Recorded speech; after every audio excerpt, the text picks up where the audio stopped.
We are in the book of Jonah. He is a minor prophet. Last week we took a couple baby steps talking about the fact that he was a prophet and that being a prophet was a hard job, and that he was a prophet to the Lord with all capital letters. And then we noted that he was the first prophet sent outside his home base, and noted that the Assyrians were not nice people, which I was quick to clarify, to say the Assyrians that attend Christ's church are very nice people. Then we looked at the fact that Jonah had cut and run from God's call, talked about the fact that that didn't work, talked about the fact that God sent a storm. This was troubling lots of people. Sometimes the problems, the challenges that we are facing are the result of our disobedience and sin. God is trying to spare us from that. But sometimes it's not. It's just a broken world, or it's about other people. But the sailors on this ship are all very nervous. They're wondering what Jonah has done. He told them that he was trying to run from God, and they say, "What are we supposed to do with you?" And Jonah says, "Pick me up and throw me into the sea, and then it'll be okay with you." And they go, "We're not going to do that." And they try to row to shore for a while. That's not working. Everything's coming apart.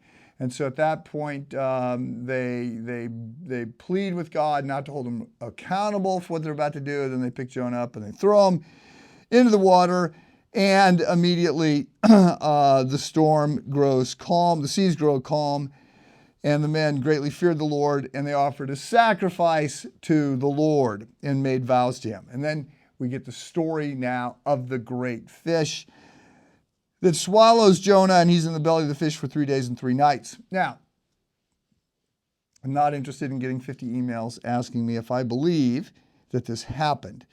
I'm not actually that interested in wondering whether a person could survive in the belly of a fish for 3 days and 3 nights. I don't think so. But let's just note that this is reported as a miracle. And the book is full of miracles.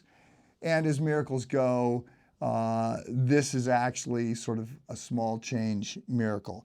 Having made peace long ago with the idea that there is a God and that he spoke the world into existence, and looking at some of the big miracles, the parting of the Red Sea, the calming of the storm, the repentance that's about to happen to the Assyrians. There's a bunch of things that seem very unlikely to me, and different kinds of miracles. And so I just want to point out that the book of Jonah, the Bible doesn't have lots of miracles in it. People think there's a miracle on every page. Not so much, but the book of Genesis has got miracles, Exodus has got miracles, and then the book of Jonah's got a lot of miracles. Of course, in the Gospels, we've got a lot of miracles with Jesus.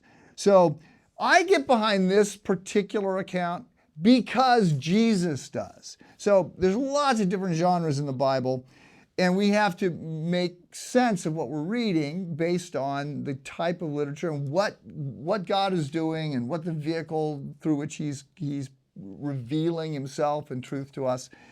And so you've got to read poetry as poetry. You've got to be smart about this.